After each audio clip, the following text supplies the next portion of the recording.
Good morning. This is Leanne, and this is From the Heart.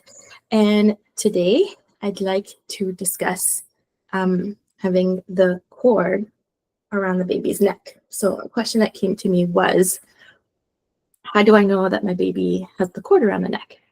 The answer is when your baby is half out, you're going to know. It should not, capital N-O-T, not be reported on ultrasound, because we live in a culture where we like to create a lot of fear around this normal state of having the cord around the neck. So you have to remember that babies don't breathe inside in utero. They are living in fluid, and the cord is what comes through to the baby and out of the baby towards the placenta to get the nutrients from the mother's blood so that they get their oxygen and all their other nutrients. And the cord has wooden jelly that is very protective of what goes through the vein and the arteries that goes through. And also there is the fluid around the baby that is actually also really protective of that as well. So if there is low fluid around the baby, which is something that is assessed at ultrasounds and is your care provider will be measuring and feeling your baby, and that will give them an indication of things feel normal to them. And so that is protective as well. So that means that there's less squishing of the cord that can happen if there's the normal amount of fluid around the baby. And if there is an abnormal amount of fluid around the baby, so a low amount of fluid around the baby, that is a reason to induce you at some point. And you can go into the one on like the episode on induction if you wanted to, about my thoughts on that. So the cord around the baby can happen around the neck. It can happen around the body. It can happen around the arm or the leg. And all of that is good and normal and actually protective. So it's not like this fear story. And I know people have heard stories, and we'll get to that in a second. But what is a true emergency and very rare, and you don't have to worry about it, it's your care provider that should worry about it and mitigate the risk and discuss with you if you have risk factors for or not. It's the cord prolapse. And so if a baby has a long cord, the baby is often going to have it wrapped around the body.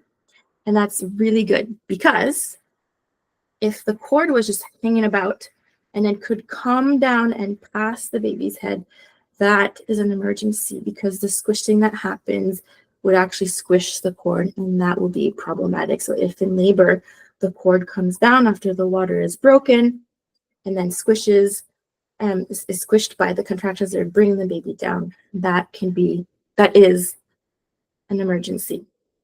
Happens very, very, very, very rarely.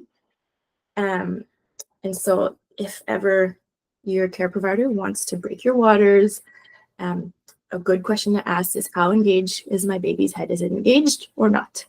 And so then your person is going to have to mitigate the risks of that. Most of the time in labor, especially for first-time moms, the head is nicely engaged. And so the risk should be low. And hopefully we are learning to do less of the breaking the waters and trying to get things to be spontaneous. But we also live in a world where there's a lot of induction, and that's a good question to ask your care provider in that time. And whatever intervention that is happening, you should be able to ask all the questions. What are the risks? What are the benefits? What are the alternatives? Etc., etc., etc. How is my baby doing? All right. So this is a baby. So a cord around the neck can happen. A baby that's head down, and a baby that's breech.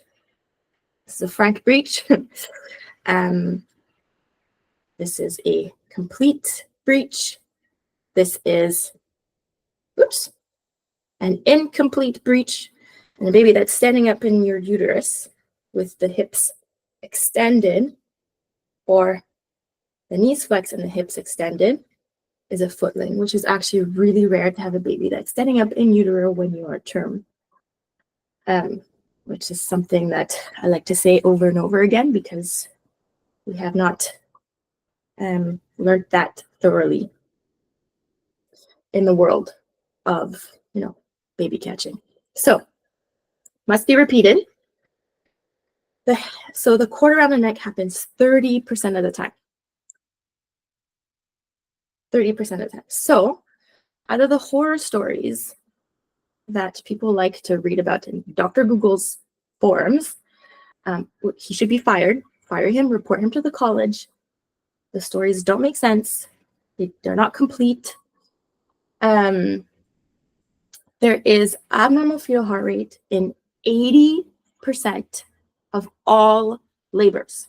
So at some point in labor, there will be something that we consider and define as abnormal. And 30% of that 80% is going to have a cord around the baby's neck. If the cord is around the baby's neck, we'll likely blame it on the cord around the baby's neck.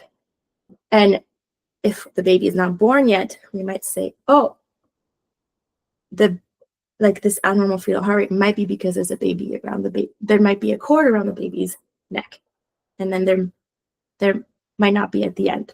And so it's not a risk factor for abnormal fetal heart rate.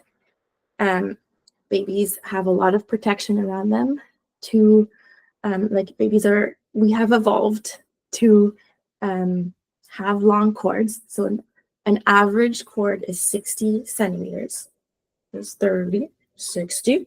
Yeah, does it make sense on the screen? And then I've seen cords that are much longer, and I've seen cords that are much shorter. And so babies that have longer cords are probably going to have them wrapped around some part of their body.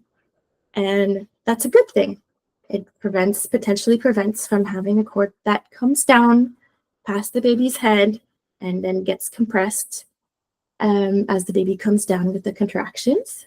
And your nurse or your midwife are going to listen to the baby's heart rate quite frequently in labor to hear what's happening inside, right? So there's a lot of things that we do to prevent and know what's going on. So that's the truth around with a baby that has the cord around the neck. 30% of all abnormal cases will have a cord around the baby's neck. Oh, and this is what happens at birth. So this is why I actually took out the creepy baby. If you are making a baby, I would suggest you make a cute one. Yeah, except if you want to deliver on Halloween, you can make a creepy one, but I would suggest you make a cuter one. Well, this is what happens when babies are coming out. So let's say you've gone through most of your labor and the baby is born. The baby's head is born like this. Usually the baby's face faces back. And then right before the last contraction, the baby rotates. Actually, just the head rotates, not the whole baby. But this isn't a real baby, so I can't show you the real thing. And so then the baby rotates like that. A lot of care providers will have learned to go and feel for the baby's cord around the neck. I stopped doing that in my own practice because I found that I could miss cords around the baby's neck, which then I just learned 20 seconds later, and it made no difference if I learned 20 seconds earlier or later. The difference that it made is that sometimes my fingers could hurt a woman, and so it just the difference was that I wouldn't hurt someone, so I stopped. Sometimes there is a cord that goes tight around the baby's neck just because now it's elongated. The baby is a good chunk out. And so if the baby's cord is tight around the baby's neck, wrapped 3 or 4 times, let's say, that can happen as well. And it's the same thing as having the cord wrapped around once. If the cord is wrapped around tight and you can't loosen it and put it around the baby, or actually the best thing would just be to let the baby be born through it, which can then, if the baby is born through the cord, sometimes there is a knot that happens, you might see a knot because the knot happened after the baby came out. So basically, if the cord is tight around the baby's neck, what we do is we put pressure and we keep the baby's head where it's at so that the baby can just kind of somersault out. So we put the baby's face, like the action of the baby catcher is to put the baby's face towards your thigh, basically. And it's not going to look exactly like it did with this creepy baby on my thigh, but that's kind of the gist of it. Cutting the cord around the neck is actually a thing of the past. I've seen it just a few times when I was a student, and then that got, cut. That's kind of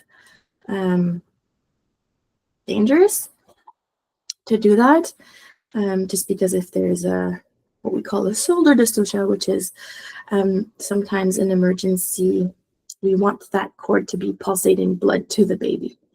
So a shoulder dystocia is just when the head is born and then that shoulder is still behind the pubic bone, and we need to start doing maneuvers. A few maneuvers is normal. Too many maneuvers is abnormal, and those are babies that are born potentially really big, like people who have diabetes that is not well treated and managed or more at risk, etc., etc.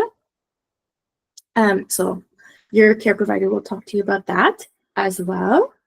But that's basically what happens with the cord around the baby's body or the neck, is that it's actually not an emergency. It can be preventative, and we've evolved to have cords that are really protected with wart and jelly in the water around your baby. And labor is designed to have some dips in there. And so some dips are considered abnormal, but then it stops by staying hydrated. You can look at that episode. And you can look at the episode on the baby's heart rate as well, if you wanted to, if you want to deep dive into the research and the lack of research. But basically, this is just to mitigate everything that's on the internet and everything you've heard and all the horror stories that people tell each other. And the ones that we remember are always the terrible ones.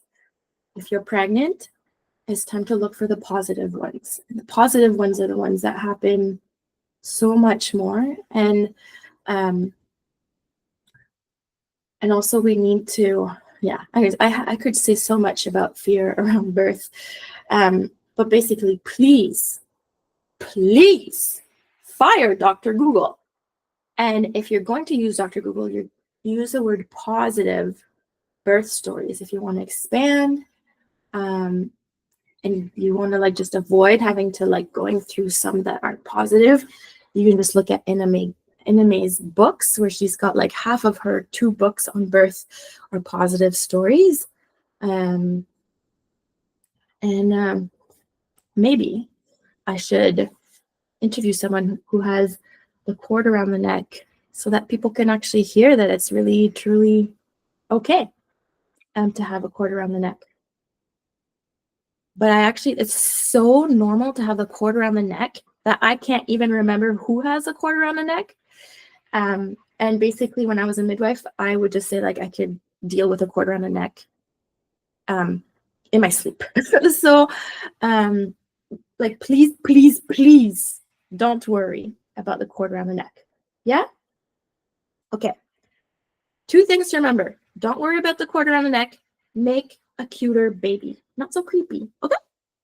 Have a good day.